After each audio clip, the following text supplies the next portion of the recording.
बोलती पुस्तके. ज्यांना वाचनाचा नाद त्यांना बोलती पुस्तके घाली साद. आमचं चॅनल सबस्क्राईब करा आणि सबस्क्राईब करायला इतरांनाही सांगा. नमस्कार श्रोते मित्र हो, बोलती पुस्तके सादर करीत आहे ज्येष्ठ लेखक काका विधाते लिखित कादंबरी संताजी, प्रकरण 27. प्रयत्नांची पराकाष्ठा करून महाराजांनी अखेर शंभूराजांना दिलेरखानाच्या गोटातून काढून स्वराज्यात आणलं. पन्हाळ्याला बाप लेकाची भेट झाली. दोघात काय चर्चा झाली ते कळायला मार्ग नव्हता. उडत उडत कानावर आलं ते असं की महाराजांनी राज्याची वाटणी करायचा प्रस्ताव मांडला आणि शंभूराजांनी तो नाकारला. आपणा साहेबांच्या पायांची जोड आहे. आपण दूध भात खाऊन साहेबांचे पायाचे चिंतन करून राहू. युवराजांच्या या उत्तरात अदब पराकोटीची असली तरी राज्य विभाजनाचा प्रस्ताव आपल्याला मान्य नाही हा सुप्त संदेशही होता. महाराज त्यांना पन्हाळ्यावर ठेवून आणि तिथला बंदोबस्त विश्वासपात्र म्हाळोजी घोरपाड्यांकडे सोपवून रायगडाकडे निघून गेले. पन्हाळा आणि युवराज या दोघांना सांभाळण्याची जोखीम शिरावर पडताच म्हाळोजींनी संताजीला हंबीररावांकडून आपल्या दिमतीला मागून घेतलं. युवराज तरुण, सुरत पाक, त्यांचं शरीर पाष्टव्य दृष्ट लागण्यासारखं, स्वभाव शीघ्रकोपी पण दीर्घद्वेषी नव्हे. सामान्य माणसाविषयी त्यांना कणव फार. रयतेची गारणी ते लक्षपूर्वक ऐकत, निष्पक्ष निवाडा करत. साधी माणसं त्यांच्याशी मोकळेपणाने बोलत. प्रजेचं सैन्याचं अमाप प्रेम त्यांच्यावर आहे ही स्पष्ट दिसणारी गोष्ट. मंत्र्यांना मात्र त्यांच्याविषयी मोठा आकस होता. युवराज त्याचं कारण सांगताना म्हणत, साक्षी पुराव्यासह त्यांची लाचखोरी आम्ही आबासाहेबांपुढे मांडतो म्हणून ते आमचा द्वेष करतात. रयतेचं सुख समाधान कुरतडून खाणारे गलेलट्ट उंदीर हे. आज दुर्लक्ष केलं तर उद्या राज्याचा इमला पोखरतील. मंत्र्यांच्या लाचखोरीचा राज्यभर बरबरा होता हे खरंच होतं. रयतेच्या त्यांच्याविषयी अनेक तक्रारी होत्या. आपल्यावर करडी नजर ठेवणारा युवराज त्यांना कसा आवडेल? त्यांच्याविषयी खोट्या नाट्या कागाळ्या करून महाराजांचं मन कलुषित करण्याचा त्यांचा उद्योग अविरत सुरू होता. कवी कलश युवराजांच्या प्रीतीतले म्हणून त्यांच्यावरही रोष. जादूटोना करणारा शाक्तपंथी अघोरी मांत्रिक म्हणून ते त्यांना हिनवत. महाराजांना मरण यावं म्हणून कलशाने शृंगारपुरी युवराजांकरवी कलशाभिषेक करून घेतल्याचा उघड आरोप ते त्यांच्यावर करत. शंभूराजांचा हुजऱ्या ज्योत्याजी केसरकर याला आतल्या गोष्टी माहीत असत. तो संताजीला सांगे, ग्रहांची शांती व्हावी, आपल्यावरचं अरिष्ट दूर व्हावं म्हणून केलाही असेल हो अभिषेक. पण मंत्र्याने कसा हुवा मांडला बघा. म्हणे गादीच्या हव्यासा पायी विधी केला. युवराजांना बदनाम करण्याची एक संधी सोडत नाहीत ते. यांच्या पाताळ यंत्रीपणाला कंटाळून युवराज मोगलांकडे गेले असावेत. काय करतील सांगा ना. त्यांना बेदखल करायचा चंगच बांधलाय त्यांनी. बदनामीची तर अगदी हद्द झाली. काय तर म्हणे एका ब्राह्मण बाईशी अतिप्रसंग केला. मला सांगा, परस्त्रीला आई बहीण मानणारा शिवाजी राजा गादीवर असताना त्याचा पुत्र असली थेर करील का? आणि कारभारी म्हणतात तसा कलश जर काव्यबाज असता तर महाराजांनीच एव्हाना त्याच्या मुसक्या नसत्या आवळल्या. निदान आता तरी बापलेखाचे संबंध सुधारलेत असं वाटतं तुम्हाला ज्योत्याजी? अहो, हा केवळ घरगुती मामला नव्हे. राजा आणि त्याचा भावी वारस असा बखेडा आहे हा. राणी, मंत्री, सरदार सगळेच त्यात गुंतलेत. शंभूराजांना यातलं कोणीच अनुकूल दिसत नाही म्हणून तर महाराजांना पेच पडलाय. नुकतंच धाकट्या राजारामाचं लग्न केलं. थोरला भाऊ म्हणून शंभूराजांना बोलवायला नको होतं काय?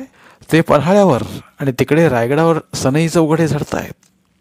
मंगलाक्षता उधळल्या जात आहेत. यावरूनच काय ते ओळखा. खरंच युवराजांना ही गोष्ट किती लागली असेल नाही? कोण त्यांच्या मनाचा भावनेचा विचार करतो? त्यांचा भरोसा फक्त महाराजावर. कार्य उरकलं की पन्हाळ्याला येऊन चर्चा करू असं म्हणाले ते. आता बघू काय होतं. काळ युवराजांची जणू सत्व परीक्षा पाहत होता. संताजीला त्यांच्या भवितव्याची काळजी वाटायची. जनमानस दर्याच्या लाटांसारखं रौद्र चंचल असतं.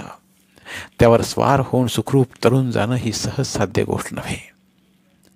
अन्यथा पावसाळी भूछत्रांसारखे असंख्य नियतीने निर्माण केले असते. मनोमन आपल्या मुत्सद्देगिरीचे मांडे खाणाऱ्या रायगडावरच्या सरकारकुणांना त्यांचा अंदाज नव्हता. ते भकले. शंभूराजांना दूर सारून 10 वर्षांच्या नेणत्या पोराला राजारामाला गादी देण्याच्या गोष्टी बोलू लागले. पण नियतीचं नाट्य सुरू होताच घटनांचा वेग वाढला. अशा वेळी बाहूत बळ असणारा पुरुष पुढे होऊन त्याचा ताबा घेणार हे उघड होतं. रौद्रनाम संवत्सर चैत्र शुद्ध 15 शके 1602 शनिवारी म्हणजे 3 एप्रिल 1680 रोजी दिवसा 2 प्रहरी शिवाजी महाराजांनी आपली इहलोकाची यात्रा संपवली. तो दिवस हनुमान जयंतीचा होता. राज्याचा सहारा पसारा जिथल्या तिथे टाकून दशदिशा फोडून आपला आत्मा त्याने ब्रह्मांडात नेला. महाराजांचं जाणं म्हणजे जणू पृथ्वी कंप. अवघ्या स्वराज्यावर शोककळा पसरली. गडकऱ्यांचा, फडकऱ्यांचा, मुत्सद्यांचा, मुला माणसांचा, बाया बापड्यांचा, स्वार शिपायांचा लाडका धनी गेला. रायगड सुन्न मुका झाला. मुत्सद्यांच्या गुप्त हालचाली मात्र लगेच सुरू झाल्या. महाराज दुखणेकरी झाले. त्यांचा काळ झाला तरी राणी सोयराबाई आणि मंत्र्यांनी ही बातमी बाहेर फुटू दिली नाही. रामचंद्रपंत अमात्य, निराजी रावजी, बाळाजी आवजी हे मृत्यूसमयी महाराजांच्या सन्निध होते. सत्तेचं सूत्र हाती असलेले पेशवे मोरोपंत पिंगळे आणि सुरनीस अण्णाजी दत्तो मात्र गडावर नव्हते. टाकोटाक सोयराबाईंनी त्यांना बोलावून घेतलं.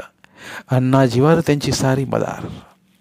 माणूस होताही हिमतीचा, शंभूराजांचा पक्का द्वेष्टा. त्यात सोयराबाईंची त्याला पूर्ण साथ.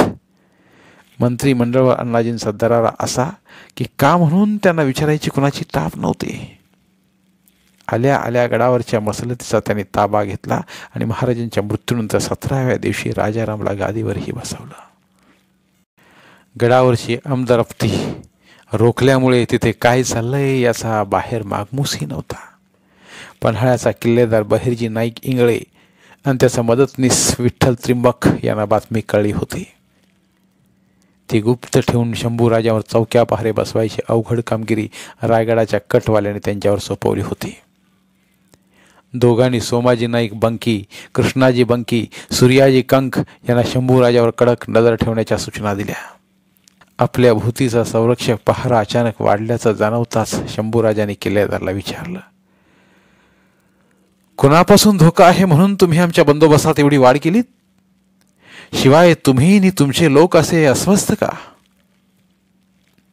किल्लेदार ताकास तूर लागू देईना. संताजी आणि ज्योत्याजी केसरकरला राजे म्हणाले, ही माणसं नेहमीसारखी वागताना दिसत नाहीत. तुम्ही त्यांच्यावर नजर ठेवा. त्यानंतर 2 दिवसांनी रायगडावरून खंडोजी नाईक आणि गणोजी कावळा हे जासूद आले. दोघे अण्णाजी दत्तोंच्या विश्वासातले. किल्लेदाराच्या कोठीकडे ते निघाले असताना संताजीने ज्योत्याजीने त्यांना अडवलं. काय गणोजीराव, युवराजांचा निरोप बिरोप आणलास की काय? गणोजी कसानुसा हसला. म्हणाला, अच्छा अच्छा, किल्लेदाराने भेटून आल्या पावली माघारी फिरायचा हुकूम आहे आम्हाला. असं होय? मग ते बाराबंदीच्या आत काय दडवलंय? थैली दिसते कसली तरी. गणोजीचा चेहरा झर्रकन उतरला. खंडूजीही कावराबावरा झाला. उसने ऐट आणत गणोजी गुरकावला. नुसत्या चौकशा करायचं काम नाही. दरबारातनं आलेल्या जासूदांचा झाडा घेणारे तुम्ही कोण? ज्योत्याजीराव, आम्ही कोण ते यांना दाखवलं पाहिजे.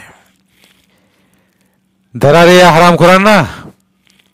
संताजीने हुकूम देतात हशमांनी त्यांच्या मुसक्या आवळल्या. ज्योत्याजी कडाडला. घेऊन चला यांना फरफडत युवराजांकडे, तेच यांचा फैसला करतील. त्यांच्या आरड्या ओरड्याकडे दुर्लक्ष करत हशमांनी युवराजांपुढे त्यांना उभं केलं. कावळा खचून घाबरलेला. काही विचारायच्या आत गुप्त पत्राची थैली त्यानं युवराजांच्या हाती दिली. त्यांच्या पायांना मिठी घालून तो गयावया करू लागला. धनी, आमचा काय बी गुन्हा नाही. थैलीत्र पत्र कुणी कुणाला लिवलंय ते बी आम्हाला ठाव नाही. शंभू राजाने ते पत्र वाचलं आणि मटकन ते खालीच बसले. महाराजांच्या मृत्यूची धक्कादायक बातमी त्यात होती. राजारामांना गादीवर बसवल्याचा उल्लेखही होता. पित्याच्या मृत्यूची बातमी इतक्या उशिरा कळावी याचं मनस्वी दुःख त्यांना झालं. त्यांच्या डोळ्यांतून घळाघळा अश्रू ओघळू लागले. गदगदून त्यांना रडताना पाहून अनेकांच्या हृदयाला पीळ पडला. येसुबाई पतीला सावरत निर्धाराने म्हणाल्या, उठा उठा युवराज. करामती कारभारी कठाच्या काव्यात गर्क आहेत असे खचून जाऊ नका. शंभू राजांनी स्वतःला सावरलं. अपरंपार क्रोधाने त्यांचं मन पेटून उठलं. दान दान पावलं टाकत हशमांसह ते हवालदाराच्या वाड्यात आले. बहिर्जी नाईक, इंगळे आणि विठ्ठल त्रिंबक यांच्या दिशेने बोट उंचावत गरजले, धरा या हरामखोरांना आणि त्या अदफखान्यात फेकून. क्षणात दोघांची गटडी वळली गेली. ज्योत्याजीने संताजीने त्वरा करून सोमाजी नाईक बंकी, सूर्याजी कंग यांना कैद केलं. हिरोजी फर्जन मात्र भलताच सावध निघाला. धरपकडीचा अंदाज येताच किल्ल्यातला होता नव्हता तेवढा खजिना बगलेच मारून तो पळून गेला. पन्हाळा झपाट्या सरशी ताब्यात आणून शंभूराजांनी सरदारांना एकत्र बोलावलं. आपल्या मनातली तगबग सांगताना ते म्हणाले, आजवर खूप सोसलं, सहन केलं. मोगलांना मिळण्याचा अविचारही केला. तिथून आल्यावर आबासाहेबांची भेट झाली आणि मनातली सारी क्लिमिश जळमट काढून टाकली. रायगडावरचं राजकारण मार्गी लावून पुन्हा पन्हाळ्याला येईन त्यावेळी पुढच्या राजकारणावर बोलू असा शब्द त्यांनी दिला होता. पण राणी साहेबांनी, मंत्र्यांनी त्यांच्या वाटेवर निवडुंगाचे फडे पेरले असतील म्हणून त्यांचं येणं झालं नसावं. त्याआधीच आपली यात्रा त्यांनी संपवली. बोलताना शंभूराजांचा ऊर भरून आला. दुःखाने सुन्न झालेल्या मस्तकाला झटका देत पुढे म्हणाले, यावणी सत्तांच्या उरावर पाय देऊन प्रतिसृष्टी निर्माण करणारा पुण्यश्लोक छत्रपती परलोकवासी झाला आणि आम्हाला त्याची दादही नसावी ना. त्यांच्या तब्येतीला उतार पडावा म्हणून इकडे आम्ही अनुष्ठानं करतोय, जगदंबेची करुणा भागतोय आणि तिकडे कारभारी त्यांच्या देहाला भडाकणी देऊन मोकळे. पित्याचं शेवटचं दर्शनही त्यांनी आम्हाला घडू दिलं नाही. असा कोणता अपराध या संभाजीने केला होता हो? आमचा हक्क डावलून राजा रामला त्यांनी गादी दिली. पन्हाळ्याच्या किल्लेदाराला आमच्यावर कडक पहारा ठेवायला सांगितला. कोल्हापूरला 10,000ची पागा घेऊन थांबलेला जनार्दन पंत हनुमंत त्यांना आम्हाला तात्काळ कैद करण्याचा हुकूम धाडला. आता तर राजाचे चंद्र सूर्य असले मोरोपंत पिंगळे आणि अण्णाजी दत्तो फौजेसह आम्हाला धरायला निघाल्याची खबर आहे. सेनापती हंबीरराव मोहित्यांनाही खलिते रवाना झालीत म्हणे. जासुदांजवळ सापडल्या पत्रातून या इतक्या गोष्टी कळल्या म्हणून बरं, अन्यथा अखेरपर्यंत आम्ही गाफीलच राहिलो असतो. या लोकांनी विणलेलं कटाचं हे अफाट जाळं बघून आमची तर मती गुंग झाली आहे. कुठेही कसाही पाय टाका, हमखास तो अडकलाच पाहिजे. काय जबरदस्त मोर्चेबांधी केली आहे पहा ना. आबासाहेबांच्या माईचं छत्र हरवता क्षणी आमच्या माथ्यावरचा आबाळही यांना फितूर झालं काय? पन्हाळ्याशिवाय आमच्या हाती काहीच राहिलं नाही. राजमाता, मंत्री, सेनापती, सैन्य सगळे सगळे आमच्या विरोधात. किती काळ भांडू शकू आम्ही? व्यक्तिगत शौर्य आणि पराक्रमाचे पर्वत रचले तरी पल्ला पोचणार नाही. उद्या हा गड घेऊन ते आम्हाला कोंडतील, कैदी म्हणून अदबखान्यात फेकून देतील. सरदार ऐकत होते. कोणी त्यांच्या बाजूने बोलत मात्र नव्हतं. त्यांची सद्दी संपली हे बहुधा त्याने गृहीत धरलं असावं. पण गड्यांनो, शंभूराजे दृढपणे म्हणाले, हक्कांसाठी लढलं तर पाहिजेच आणि आम्ही लढणार, मरेपर्यंत लढणार. बोला बोला, कोण कोण आम्हाला साथ द्यायला तयार आहे? बोला. बुडत्याचा पाय खोलात हे जाणून सारे गप्प. कुणीच बोले ना. एकटा संताजीच तेवढा उंच आवाजात बोलला, मी तुमच्यासाठी लढायला आणि प्रसंगी मारायलाही तयार आहे. त्याचं पाहून इतरांनाही मग कंठ फुटला. सगळ्यांनी एक मुखानं सांगितलं, आम्ही तुम्हाला पाठिंबा देऊ. केवळ 1000 स्वार प्याद्यांच्या जीवावर शंभूराजे संघर्षासाठी सिद्ध झाले. आपला पक्ष न्यायाचा असल्याने आपल्याला साथ द्यावी अशी पत्र सेनापतीसह साऱ्या सरदारांना त्यांनी रवाना केली. सरदार कुंपणावर बसून अंदाज घेत होते. सैन्यातला हरेक हत्यारबंद मावळा मात्र युवराजांच्या पाठीशी होता. त्यांना कैद करण्याचा हुकूम हाती पडता जनार्दन पंत हनुमंत यांनी कोल्हापूरहून 7000ची फौज तत्परतेने पन्हाळ्याच्या दिशेने पाठवली. सोबत केवळ 100 स्वार घेऊन शंभूराजे या सैन्याची गाठ घ्यायला निघाल्यावर म्हाळूजी घोरपडे म्हणाले, युवराज, काय हा विचार? स्वतःहून त्यांच्या कैदेत पडायचंय का तुम्हाला? लालबुंद डोळ्यांनी म्हाळूजींकडे पाहत त्याने विचारलं, आम्हाला कैद करायला कोणाची म्याय वाहिली? चालून येणारं सैन्य आमचं, या स्वराज्याचं आहे. भ्रमात आहात. सैन्य केवळ राजाचा हुकूम जाणतं आणि सध्या गादीवर तुम्ही नव्हे, राजाराम आहे हे विसरू नका. आमचा राजाराम निष्पाप आहे हो बाबा. तो कसला या भानगडीत पडतोय? ही खेळी त्या कुटा कलम बहादरांची. आम्ही ती त्यांच्याच अंगावर उलटल्याशिवाय राहणार नाही. म्हाळूजींचं न ऐकता शंभूराजे गड उतरून निघाले. पन्हाळ्यापासून 5 कोसावर जनार्दन पंतांच्या सैन्याला बेधडक ते सामोरे गेले. त्यांना पाहून जमाव थांबला. घोड्यावरून पाय उतार होत हातात ते तलवार त्यांनी दूर भिरकावून दिली. आपले दोन्ही हात पुढे करत ते गरजले, या धरा मला, बांधा माझ्या मुसक्या, लावा दंडाना काढण्या. तलवार मी दूर फेकली ती तुमच्या जातिवंत रक्ताने डागाळू नये म्हणून. तुम्हीच तुमच्या तलवारीने भाले चालवा. अंगाची ढाल करून आजवर गणिमांचे घाव झेलले, आता तुमचे झेलू. अरे बघताय काय? धराने फरफडत न्या पंतांपुढे मला.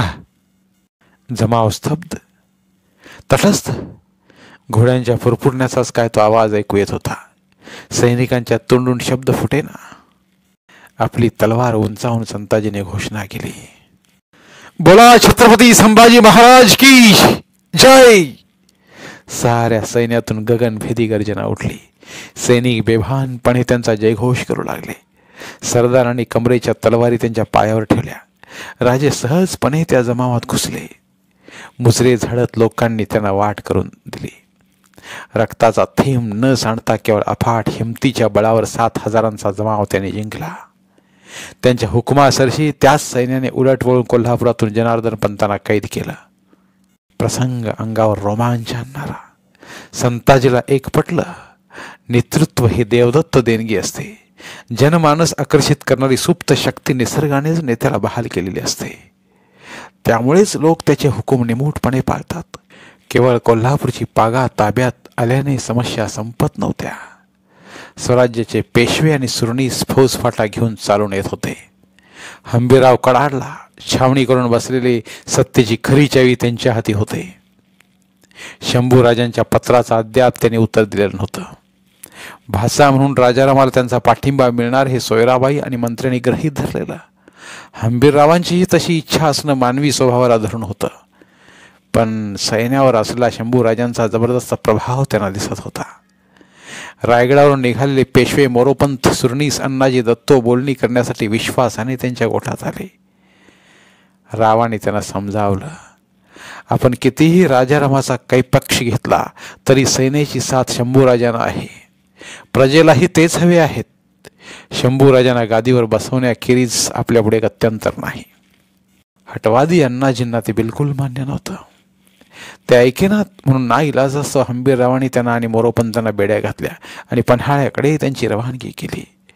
पाठोपाठ ते स्वतः मुजऱ्याला गडावर आले. सेनापतीची साथ मिळाल्यावर रायगडाचा ताबा घेऊन स्वतःचं मंचकारोहण करायला शंभूराजांना कुठलीच आडकाठी आली नाही.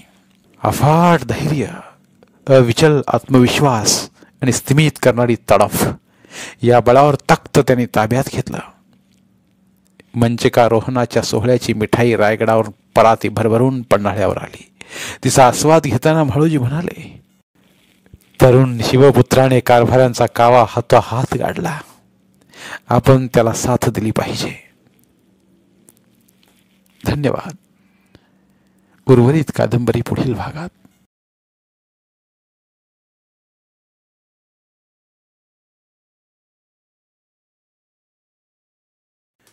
धन्यवाद. प्रिय श्रोते मित्र हो, आपल्यासाठी एक आवाहन. आमच्या चॅनलच्या प्लेलिस्ट विभागात तुमच्यासाठी शेकडो कादंबऱ्यांचे ऑडिओ बुक्स उपलब्ध आहेत. तिथे प्रत्येक कादंबरीचे सर्व भाग एकत्रित मिळतील. त्यामुळे सध्या सुरू असलेल्या क्रमशः कादंबरीच्या पुढील भागासाठी वाट पाहण्याची गरज नाही. तुमच्या वेळेनुसार तुम्ही संपूर्ण कादंबरी सलगपणे ऐकू शकतात आणि साहित्याचा आस्वाद घेऊ शकता. कृपया आमच्या चॅनलच्या होमपेजवर जाऊन प्लेलिस्ट चेक करा आणि तुमची आवडती कादंबरी निवडा. धन्यवाद.